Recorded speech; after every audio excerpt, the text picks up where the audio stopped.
So Yeah, that's what I'm saying. Yeah, but they've got like 15 stages. Oh, really? Oh yeah. But it's an unamplified thing. So someone like you who just was playing in the corner of this room right now, was just belting out, and you'd rise to the top. Oh, It'd cool. be a good thing. All right, yeah, maybe, yeah, okay. Yeah, she seemed like a really nice person when she was booking. She's probably drunk. Thingy. I don't know. Aren't we all most of the time? Champion, that's right. Yeah. Hey man, put her there. Thanks, legend. Some of us have to get home and eat. Yeah, well, that's it. Yeah. So where's your next gig? I'm heading to Hollywood Showgirls right now. Good, me too. I'll see you there. I'm doing the backup set. One of the fucking coolest places on the Gold Coast, I reckon, is Iron and Resin. Oh, hell yes. Which is in Currumbin. And a guy named Bruce, two guys, Bruce and Luke. Been on the show. Bruce have they? Bruce has, yeah. I'm going to get Luke on soon, Yeah. Bruce, man, what a fucking cool guy. Yeah. You know, and they're both really cool guys, you know, and Bruce was the commentator for Nitro Circus. 14 years. He had Travis Pastrana's motorbike in there the other day. That's it. Sitting there. So yeah, I'm there every Saturday this month. Yep. Beautiful. And then I can't remember what else I'm doing this weekend, sorry. Which, by the way, I mean, Iron and Resin gets loads of bike guys there. Yeah. We all know in the industry, it's kind of like you probably don't get a hell of a lot of money there. But I know guys like Matty Rogers. Yeah. You know, that's where a lot of us hear this music. Because not a lot of us get the chance to go out and see guys like yourself play. Especially if you and I, like, when do you go out and see other music? You don't, you know what I mean? Like, when we knock off, we go home. I starve for it, man. Yeah. And look, when I have a day or a night off, that's what I want to go do, is see live music. Right. You know, so I got to. So it's beautiful to be able to see it before noon. Yeah, on a Saturday and Sunday. Oh, fuck, I see some great acts. I'm 8 till 11 on Saturday mornings this month. You know, how's your voice that early in the morning? It's pretty good. Like, it's not too bad. Like, you just got to sort of just realise that you know, it is early in the morning. You haven't been speaking for 6 hours, so you got to give it a bit of a warm up. Yeah, and that goes, and not only speaking, but conversing and entertaining. It's a weird thing. Well, I started out like I create a scenario, you know, almost, whereas it's brooding and it's early morning, and it's cool though, man, because like that's a really cool group of people that roll up to that joint in the morning. They're all people that are passionate about motorbikes, but like it's not bikies, which I grew up around. It's just crew who are into bikes. Yeah. And I've had a few people say, oh, fuck, I don't want to go there. I feel a bit intimidated about the place. But nah, it's just like... It's dirt bike races. Family-orientated. Yeah. There's more ladies than anything. It's what's the fucking... No, it's a Mexican race. You know, the Mexican race with the dune buggies and the motorbike. Oh, Baja. Baja. Yeah. Which I was amongst when I was down in Mexico a while ago. Oh, shit. I got flown to... one of the first time I went to the States, I got flown there by Fender Guitars. I worked at a place in Adelaide, Derringer's Music, which is the fucking coolest guitar shop in the planet. And again, stories for fucking another podcast. I don't even want to stop this tape. Yeah, and that was Derringer's Music was just like vintage guitars and just fucking rock stars. So many famous people used to roll through there because it was just known, you know. And a guy named Peter Vitek, who owns the place, he still does own the place. He was like he was the first person he was my first male influence, right? You know, which was important. Although I loved Dad, like he wasn't anything when I was young to me, you know, in terms of a male influence. This guy was the first person who I looked to and thought, fucking, well, this is how business works, and this is the music industry. And he rolling up to work. And yeah. You got to be at work on time, and he fucking got into me a few times when I'd fucking be a douchebag because I was 20 years old and all the rest of it. Yeah. Anyway, where was I going with that? Hollywood Showgirls. It's Hollywood Showgirls. Sorry. But where was I going? Baja. Oh, Baja. Yep. So I sold a lot of Fender guitars there. He was a massive Fender dealer. So Fender picked two people from each state from their primary Fender dealers, and me and this other guy were the guys who went over to to Los Angeles, to the Fender factory in Los Angeles. All fucking free. It was insane, man. I was like fucking... That's huge. How old was I? Especially from Adelaide. I was 21, like 20 or 21. Yeah. And I was flying over. So I toured the Los Angeles factory or Corona. Yeah. Went to the custom shop for a whole day, or 2 days. Went to the custom shop, through the custom shop. This guy named John English. No, not John English. He's he's Australian singer, isn't he? Yeah, he was guitarist on this show. Yeah. Cool. It was John someone anyway. This guy was, and I just saw a doco on him just recently. He's one of the greatest master builders of all time. And I hung out with him, got on the piss with him and all the rest like of a legit tech in a guitar, mate. Really, yeah. This is Fender Custom Shop. Wow. Fender Custom Shop got put together in the early 90s. Making them for the stars, and you can't fuck around. And then all of a sudden... You could buy a Fender Custom Shop guitar. They opened it up to the public. So when we were there, we were still fairly in infancy, you know. So I was at the Fender Custom Shop. Then I got the tour of the factory. Then we got bussed down to the Ensenada factory in Mexico. So obviously they had that. So what they did, they sent all their parts down to Mexico and got them built for cheaper. You know, because they didn't want to. If you wanted to buy in the mid 90s, when was this? 96. A Fender Strat was $16.99, right? A lot of people that was out of reach, you know. So they had the idea, which John Kitchener, I think his name was, who owned Fender at the time. He bought it off the CBS. They sent, let's send all the parts down to Mexico. Still the same guitar, but it's cheaper for us to make. Okay. So then Fender is more accessible to the common man, you know. Sure. So we went down there. Anyway, the owner of Fender Mexico, he was the owner of obviously, you know, he was the guy who ran it, and he owned the factories and shit.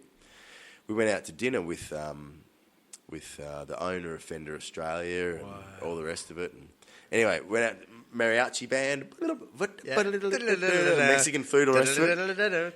Everyone went home, and all the crew got all the fucking store owners and that, and me and my mate from Darren just got put in the bus. And we said, all right, we go to special place now, you know. This is the owner of Mexico factory. Wow, yeah. Pulled up to this vacant parking lot. There was a stream of women, hookers, right? It was, what was it? Yeah, it was $20 US, gram of coke and a hooker. I had a girlfriend at the time.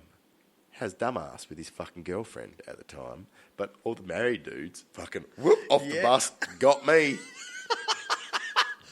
I'll put $5 tip on. I will incriminate no one. Yeah. And So, and I fucking the next morning at the breakfast table, I remember hearing dudes talking about they were so fucking coked off their head they couldn't even crack a fat. Of course. You know, like 2 hookers. You know, like. And so numb from because like Mexico, right? You know, like, I've never been there. But I've never tried cocaine. Crickets. But Mexico, like fucking, it'd numb your head for an hour. Wow. Proper. It's actual cocaine. It's not fucking this shit we get here. You know, and so it's like, you know, and you can't crack a fat, you know. Yeah. His old mate, you know, like this one dude in particular, he had like 2 hookers and coked off his nana. And nothing to do. Can't do a fucking thing. Thing. Nothing. Pushing rope into a soggy fucking sponge. You're saying that like you know what it's all about. No, I don't. And I'm I'm saying it to you like I know what it's about. But we don't know. Maybe you're just painting a good picture. No, that's it. Like we're at my church group in the mornings. I don't fucking. I'll be there driving the bus. Yeah. Anyway, champion, great story. But that's true story. My mate, I won't say his name. I can't say his name, but he's been in New York and LA, and he says, mate, if you want Coke, you can order a hooker who'll bring you a pizza and Coke. Yes. Like it's such an abundant thing. It's like a way of life. You know, but it always spins me out when rock stars go, I'm totally sober, and they do go sober, but they go hardcore sober in LA and all the States. Not like it happens over here. Like, what? Does that mean you can't have a beer? No beer. We are sober because Coke is so abundant. Well, the problem is as well is when you've got fucking endless amounts of money as well. Yeah. Like, let's face it. And $20 is... You're not going to fuck around. and like so, like when cocaine. Have you read Slash's book? Yeah, great book. You know, Great book. that motherfucker didn't mess around. No. You know, and like so, when it's talking about that, sometimes you have to get to the point where you say to yourself, "Man, I've had some wicked experiences, but now I'm probably going to die." It's not just like Remember when he's seeing visions of the green gremlins and in the golf course. His manager took him to this thing, and he was because at that stage that he was smoking crack cocaine. Yep. You know, and he was obviously becoming psychotic. Yep. You know, and these green gremlins were chasing after him. Yeah. Down a fucking golf course naked. Yeah. Why didn't we ever hear about that in the media? Obviously, it's got fucking money shut that one down. I like what he said in that book, where he said the first time I think he did a speedball where it's like cocaine and heroin. Yeah, yeah. He did it once and said, and it was one of the, I think it was the Roxy, one of the videoed. They only had a few early video stuff, but one of them, he said he couldn't solo, he couldn't do anything because of cocaine. So he never did cocaine Everything again was when numb. he played, but he got right into heroin. Remember that? I remember legit going, oh wow, there was one thing that he said he couldn't play on, that was cocaine. I think they were the next. A lot of those bands were the next generation of heroin because guys like Charlie Parker, fucking Dizzy Gillespie, all the great jazz cats. If you weren't a junkie, you weren't cool. Really? Wow. Yeah, you know, and like the Bird, Charlie Parker, who was one of the greatest fucking jazz saxophonists of all time. He was a fucking raving heroin addict. I didn't know that. I had this guitar teacher in Adelaide, and he was, I certainly won't mention his name, but he's dead now. He was a very well-known Australian guitarist, played for lots of, you know, anyway, I won't elaborate. He was a junkie. I'd roll up to his, because he came from that era. When I was getting lessons from him, I was probably 20, right? And he would have been well and truly in his 40s, maybe close to 50, right? So we're talking early 90s.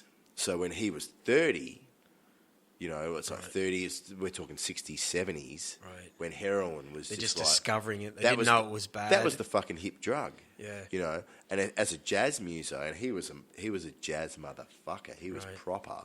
Yep. You know, and so I'd roll up to by this stage, it wasn't a guitar lesson sitting in front of each other. He was a jazz mentor. Okay. We would sit and... it's funny. I just fucking remember this dude.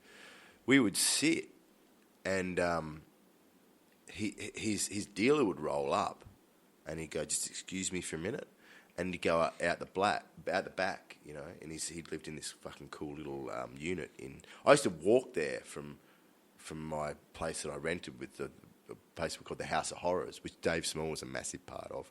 Wow. In Glenelg, I used to walk there with my guitar to get jazz lessons from this fucking cat because he liked how I played and he liked who I was as a musician. Anyway, his dealer would roll up and he'd go, "Just excuse me for a minute, Ben," and he'd go out and he'd fucking get his hit and he'd go and fucking bang up out the back and then come back and he'd say that this is how it works, man, and he'd be fucking very obviously on heroin, and then we'd sit and chill, and I'd drink beer, and we'd listen to old school jazz albums. Wow, he'd sort of semi-nod out. Oh, he would, yeah, he'd be nodding out. He'd nod off for a bit, and then he'd come back and he'd tell me about shit and the rest of it. And I remember him even later in life. This is just before I moved away from Adelaide when he was still alive. Because I remember he used to drink at the same pub that my dad did, and I saw him, you know, and I chatted with him for a bit and all the rest of it. But he was just an alcoholic, fucking mess by that stage, you know. And I think it's part and parcel of that personality archetype, which is either going to take... And it's fucking all these cats getting back to your Guns N' Roses, your Motley Crue, all those guys, the rest of it. These are all fucking great musicians. Yeah. But they all get fucked up. Yeah, but it makes you wonder what... Like, you listen to all... not so much Motley Crue. You ever heard of their demos? They're dog shit. I mean, but no, let's not go down that path. But I think the only good musician on that band was Tommy Lee. The rest of them fucking... Oh, yeah. And the rest of them fucking... And who am I to say? But, you know, but... Nicky Sixx was a good songwriter. Hell yeah. Yeah. You know, and they all probably all don't listen to me. But I mean, like, Far out. It always spins me out if